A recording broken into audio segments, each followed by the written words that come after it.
James Carter and Aisha Malik weren't the criminals anyone expected, polished, calm and running multi-million-pound businesses by day. But behind their respectable facades, they controlled one of the most secretive and dangerous dealer networks in the UK, fooling police for years. This is the story of how their empire stayed hidden in plain sight, until the National Crime Agency struck and changed everything. For years, a vast and invisible criminal empire operated quietly across the United Kingdom, moving millions of pounds worth of illegal goods without ever drawing the attention of local police. This network was unlike any other. It was highly organized, professional, and remarkably secretive.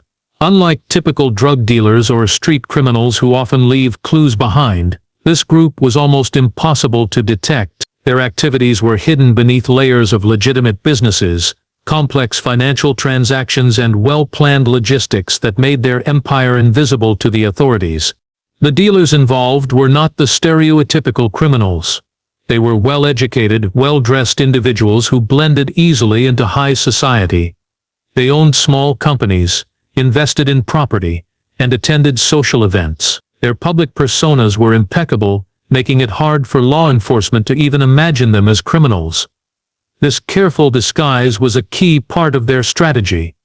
Instead of risking attention with open illegal activity, they built a sophisticated web of fronts to hide their true operations.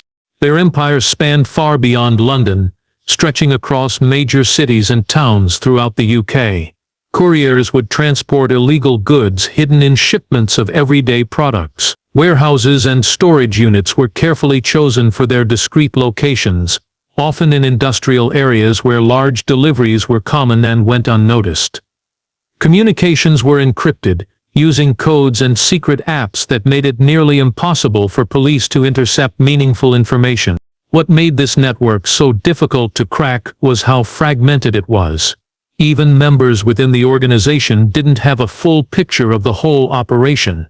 Each person only knew their small part, whether it was managing finances, organizing shipments, or recruiting couriers. This need-to-know structure protected the leadership from exposure and made it almost impossible to identify the top figures. Local police forces were puzzled. Time and again, small pieces of the puzzle appeared, but never formed a complete picture. Despite some suspicions, no arrests or major breakthroughs happened for years. The multi-million-pound empire grew steadily, hidden in plain sight, a mystery that seemed unsolvable, until the National Crime Agency decided to step in. The dealers were masters of disguise, and this was their greatest weapon. Unlike the rough, easily recognizable criminals often portrayed in the media, these dealers presented themselves as respectable members of society. Their appearance and behavior made them almost invisible to law enforcement. They dressed sharply in tailored suits, attended charity events, and mingled with influential people. Their polished public image helped them avoid suspicion and gave them access to networks that many criminals could never reach. They ran legitimate businesses that served as perfect covers for their illegal operations. These businesses included import-export companies, logistics firms, and property management companies. On paper, everything looked legal and above board. These companies handled real goods and services, which made it easier to mask the illegal shipments hidden within regular deliveries. This clever use of front companies allowed the dealers to move vast amounts of illicit goods while keeping law enforcement focused on more obvious targets. The sophistication extended beyond just appearance and businesses. They operated with the precision of a corporate enterprise. Financial transactions were carefully structured to avoid detection, using offshore accounts, shell companies, and layers of intermediaries. Money laundering was expertly woven into their financial dealings, making it almost impossible for authorities to follow the trail of funds. Their use of technology was equally advanced, employing encrypted communication tools and burner phones to coordinate activities without leaving digital footprints. This level of professionalism created a significant challenge for local police forces. Many officers were simply unprepared to deal with such a complex and well-organized group. Traditional investigative methods, such as surveillance and informants, yielded little because the dealers operated in a closed, trusted circle. Even when small clues surfaced, they rarely connected to the larger operation due to the careful separation of roles within the network. The dealers' ability to blend into high society also gave them a psychological advantage. People around them, including some business associates and neighbors, could not imagine they were involved in illegal activities. This illusion of normalcy made the dealers seem untouchable and helped maintain their secrecy for years. Their perfect disguise was a key factor in their success, and would keep law enforcement chasing shadows for a long time. The network these dealers built was vast and carefully constructed to cover every corner of the United Kingdom. It wasn't just a small group working in one city, it stretched across the country, connecting multiple cities and towns through a web of people, places and hidden operations. This expansion was deliberate, designed to spread risk and make it harder for law enforcement to track the entire operation. If one area faced increased police attention, the network could shift activity elsewhere without missing a beat. At the heart of this empire were the couriers, trusted individuals responsible for moving the illegal goods from place to place. These couriers were skilled at avoiding detection, often blending into everyday life. They transported shipments hidden inside ordinary products or disguised as legitimate deliveries. By using common routes and times, they reduced suspicion. The couriers often changed vehicles, routes and even the packaging to stay one step ahead of the police. Warehouses and storage facilities were chosen with extreme care. Many were located in busy industrial areas where large deliveries and frequent truck movements were normal. This made it easy to hide illegal shipments among regular goods. Some warehouses even appeared abandoned or underused, allowing the dealers to operate in secret without drawing attention. Inside, illegal products were stored with precision, often in hidden compartments or behind false walls. Communication within the network was tightly controlled. The dealers used encrypted messaging apps that provided end-to-end security, meaning that only the sender and receiver could read the messages. This made it nearly impossible for the police to intercept or decode their conversations. Additionally, many members of the network used false identities, creating layers of protection that obscured who was really involved. What set this network apart was the way the dealers limited knowledge within their own ranks. Most people involved only understood a small piece of the operation, whether it was moving goods, handling money, or managing a warehouse. This compartmentalization meant that if one person was caught or betrayed, the rest of the network could remain safe. The dealers had created a system that was both complex and highly secure, making it one of the most difficult criminal operations the UK had ever seen. Despite the network's careful planning, cracks began to show as small mistakes and chance encounters caught the attention of some local police forces. It started with a few isolated incidents, minor shipments intercepted at ports or roadside stops that seemed unusual but didn't immediately connect to a larger operation. These small pieces of evidence puzzled officers who suspected something bigger was at play but lacked the resources or information to follow through. The dealers' use of multiple fronts and false identities meant that investigations often hit dead end. In several towns, officers noticed patterns in the shipments, regular deliveries arriving at odd hours or from unexpected places, warehouse managers acting nervously, drivers changing routes last minute, and unusual financial activity in some local businesses raised suspicions. Still, these observations were fragmented and didn't point clearly to the source. Local forces lacked the tools to track the network across regions, and different police departments didn't always share information effectively, allowing the dealers to stay one step ahead. Meanwhile, the dealers sensed the growing attention. They tightened security, reducing communication and limiting face-to-face meetings. They replaced trusted couriers with new ones, altered routes, and increased the use of technology to avoid detection. This raised the stakes and made it even harder for police to infiltrate the network. Their caution slowed down their operations but kept them protected. Despite the obstacles, a few determined officers tried to dig deeper. They collected surveillance footage, tracked unusual financial transactions, and interviewed individuals connected to the front companies. But the effort was painstaking and slow. With no major arrests or clear evidence, morale in some departments began to falter. The dealer's empire seemed untouchable. The turning point came when the National Crime Agency, NCA, a specialized national law enforcement body, recognized the scale of the problem. The NCA had better technology, expertise, and authority to coordinate a wide-reaching investigation. They began gathering intelligence from different police forces, looking for connections that local officers had missed. What had seemed like isolated cases were suddenly pieces of a massive puzzle. The dealer's carefully hidden empire was about to face a challenge it wasn't prepared for. When the National Crime Agency, NCA, stepped in, the investigation entered a new phase. Unlike local police, the NCA had access to advanced technology, specialized teams, and the power to coordinate efforts across the entire country. They started by collecting every piece of information available from various police departments, analyzing it for hidden connections. This allowed them to see patterns that had previously gone unnoticed, such as repeated financial transactions between seemingly unrelated companies and overlapping addresses linked to different suspects.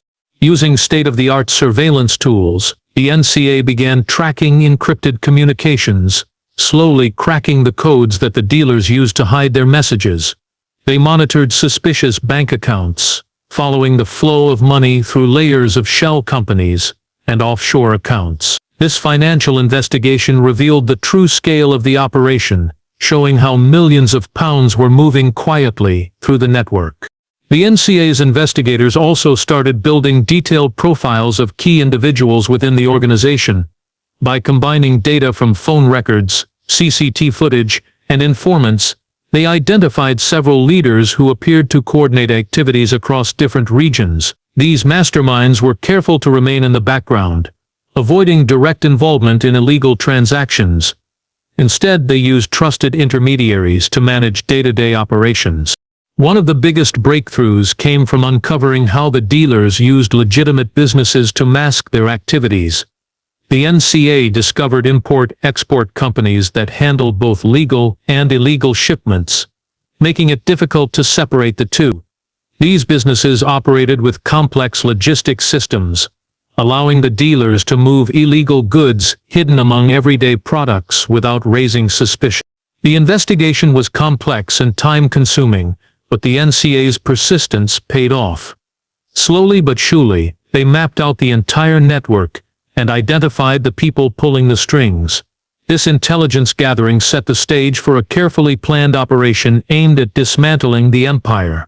The dealers who had operated with impunity for so long were about to face a force prepared to bring them down. Just as the NCA was closing in, the dealers launched a series of clever countermeasures to protect themselves. They began planting false leads, fake documents, misleading financial records, and digital footprints that sent investigators chasing shadows. These carefully crafted deceptions made the investigation even more confusing, forcing the NCA to waste time and resources verifying information that turned out to be dead ends. The dealers also scrambled to cover their tracks by deleting communication logs and switching in.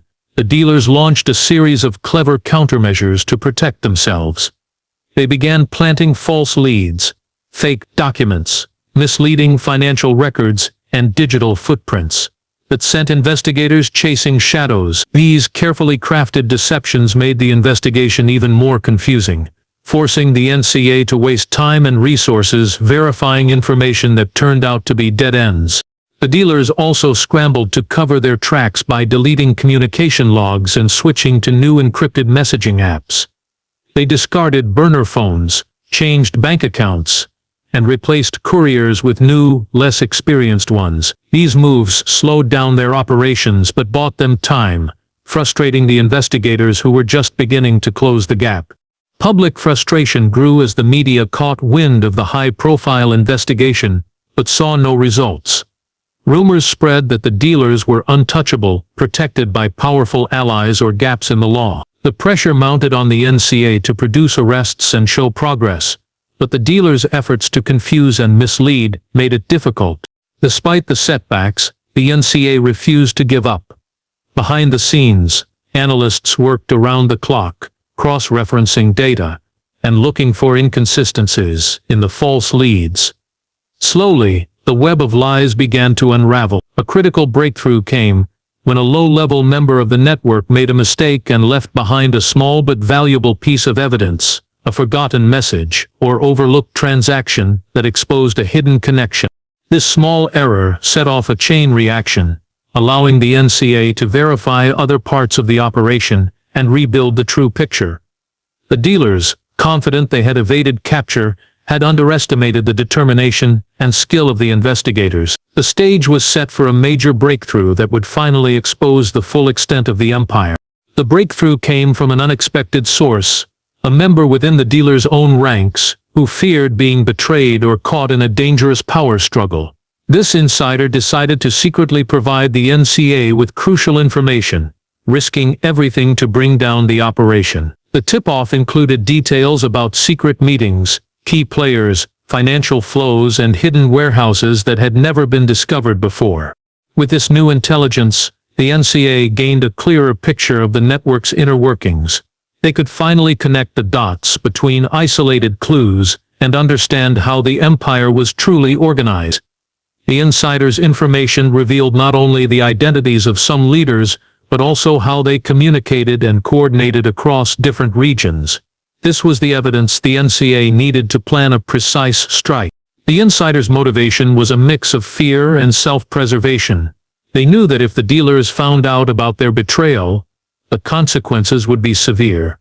At the same time, they hoped cooperating with the NCA might earn some protection or a reduced sentence, if caught. Their decision marked a turning point in the investigation, turning years of dead ends into actionable leads. Using the insider's information, the NCA mapped out critical locations, warehouses, safe houses, and front companies, and identified the people involved at every level. This allowed them to coordinate an operation with exact timing and precision. The dealers, who had long avoided arrest, were suddenly vulnerable. The NCA kept the insider's identity and involvement tightly guarded to prevent any leaks. The knowledge that someone from inside the network had turned against them added tension within the dealer group, sowing distrust and fear. The once tightly knit organization began to unravel, with members questioning who might be next to betray them. With this insider's help, the NCA was finally ready to move forward and strike at the heart of the multi-million-pound criminal empire. The day of the strike arrived after months of careful planning and coordination. The NCA organized simultaneous raids across the country, targeting warehouses, homes, and businesses linked to the dealer network. These operations were some of the largest and most complex ever conducted in the UK, involving hundreds of officers and advanced technology to ensure no suspects could escape. At dawn, teams moved swiftly and decisively. Surveillance drones monitored key locations, while armed units surrounded targets to prevent any chance of flight. In city after city, doors were broken down, and suspects were arrested before they could react. The dealers, who had operated with confidence for years, were caught off guard. Many were still unaware of the full scope of the investigation until law enforcement was already inside their properties.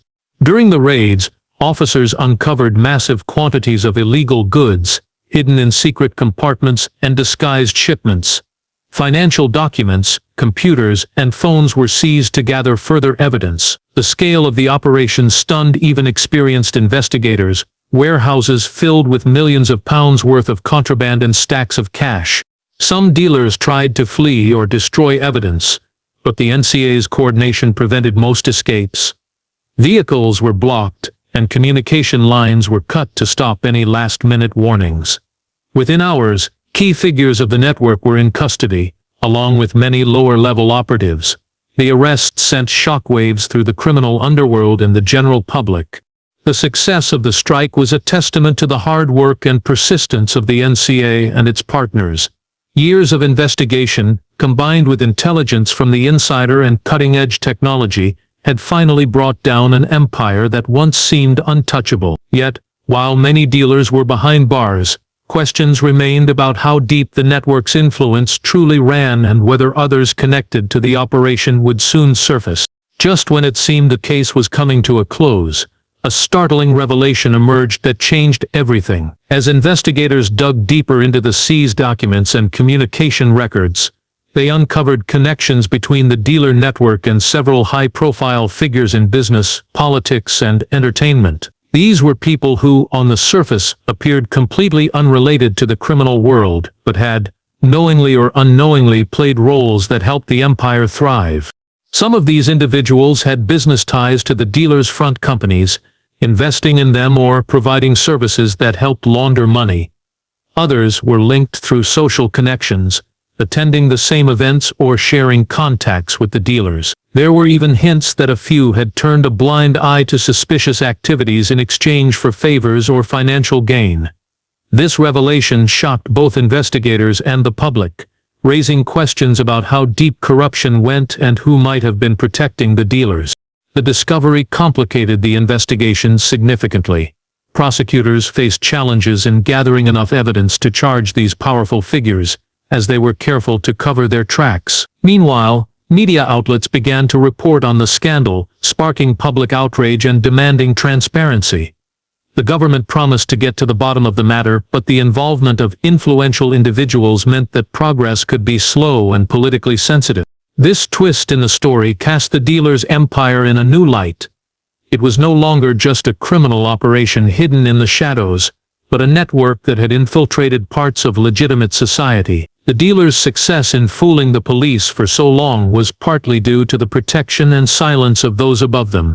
Despite the challenges, law enforcement remained committed to pursuing justice. The case became a turning point in the fight against organized crime, highlighting the importance of rooting out not just the dealers, but also those who enable them. The full impact of these revelations would unfold over the coming months and years, as investigations continued and new connections were uncovered. The arrests and raids marked the end of one chapter, but the beginning of another. Many of the dealers faced long prison sentences, their carefully built empire dismantled piece by piece. The NCA's success became a landmark case in British law enforcement, showing how persistence, technology, and cooperation could overcome even the most secretive criminal networks. However, the story didn't end with the criminals behind bars. The investigation sparked widespread reforms in how agencies worked together, breaking down previous barriers between local police forces and national bodies. Information sharing improved dramatically, allowing law enforcement to respond faster to complex crimes. New technologies and data analysis tools became standard practice, helping officers spot suspicious activity earlier and more accurately. The case also raised public awareness about the sophistication of modern criminal organizations. People learned that crime was no longer limited to the streets, but had evolved into a complex, hidden system that could involve respectable individuals and businesses. This understanding changed how society viewed crime and policing, demanding greater vigilance and transparency from both authorities and the private sector. Despite the dealer's downfall, law enforcement knew the threat was not entirely gone. Criminal networks adapt and evolve, always looking for new ways to exploit weaknesses. The NCA remained vigilant, continuing to monitor former dealers' contacts and emerging groups with similar tactics. The lessons learned from this case shaped future investigations, creating a stronger defense against organized crime. For the dealers, their downfall was a harsh reminder that no matter how clever or well-protected, criminal empires have vulnerabilities. Their empire, once invisible, was exposed and destroyed through relentless effort and advanced technology. The case became a warning: crime can be hidden,